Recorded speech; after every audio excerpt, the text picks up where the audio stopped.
दोस्तों, आज की कहानी भारतीय सेना के शौर्य और पराक्रम की है। जी हाँ, भारतीय सेना द्वारा कुछ ऐसा किया गया जो इससे पहले कभी नहीं किया गया था। इस कहानी की शुरुआत होती है 4 जून 2015 को। भारतीय सेना अपने रूटीन मूवमेंट पर थी। घना जंगल, संकरी सड़कें और बिल्कुल शांति। तभी अचानक से इस काफिले पर घात लगाकर हमला बोल दिया गया।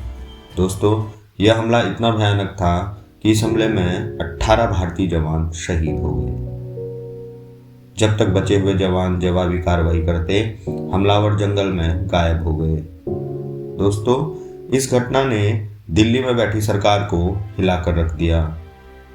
हमले की जानकारियां जुटाई गई।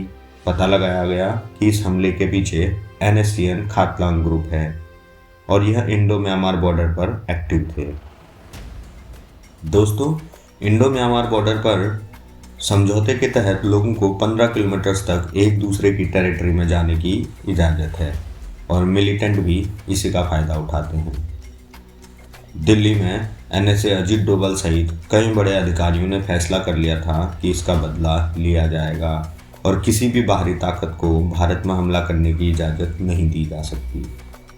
दोस्तों, यहीं से शुरुआत होती है ऑपरेशन हॉट परस्यूट की। पूरा प्लान बना लिया गया था और 9 जून 2015 को ऑपरेशन हॉट परस्यूट लॉन्च किया गया। इस मिशन को गोपनीय बनाए रखने के लिए बेहद मुश्किल रास्ते को चुना गया। ऐसा रास्ता जिसे कभी कभी सूरज की किरणें भी नहीं भेज पाती थी और वह गर्मी और उमस से भरे थे। स्पेशल फोर्सेस को 24 घंटे में 35 किलो वजन लेकर 50 किलोमीटर की पैदल यात्रा करनी थी और दुश्मन के ठिकानों को नेस्तनाबूद करना था। दोस्तों, यह मिशन जितना खतरनाक था उतना ही मुश्किल, पर यही भारतीय सेना की पहचान है, किसी भी मुश्किल परिस्थिति में विजय पाना। भारतीय सेना बिना किसी की नज़र में आए दुश्मन के बहुत करीब पहुंच गई, लेकिन खतरा बढ़ चुका था और रेडियो ट्रांसमिशन बंद करना पड़ा। तभी अचानक उन्हें रात के 11 बजे गोलियों की आवाज़ सुनाई दी। यह गोलियां सुबह 3 बजे तक चलती रही। सेना का कहना था, हमें लगा क्या हमें देख लिया गया है, क्या हमें घेरा जा रहा है। दुश्मन के इलाके में आमने सामने की लड़ाई घातक हो सकती थी, पर यह सिर्फ एक रूटीन था मिलिटेंट्स का। हमले का निर्धारित समय करीब था और स्पेशल फोर्सेस पूरी तरह तैयार।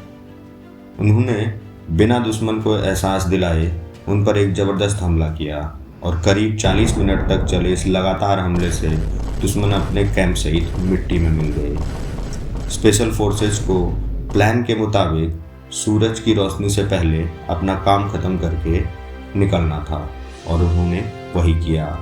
कुछ बचे मिलिटेंट्स ने उनका पीछा करने की कोशिश की, पर इस नाकाम कोशिश में वह भी मारे गए।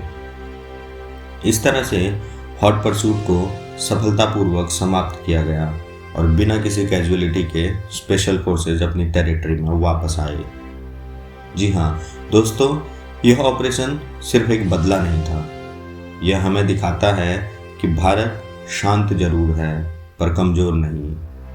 ऐसे ही कहानियों के लिए चैनल को सब्सक्राइब करें, क्योंकि ये कहानियाँ सिर्फ इतिहास नहीं बल्कि देश की पहचान होती हैं।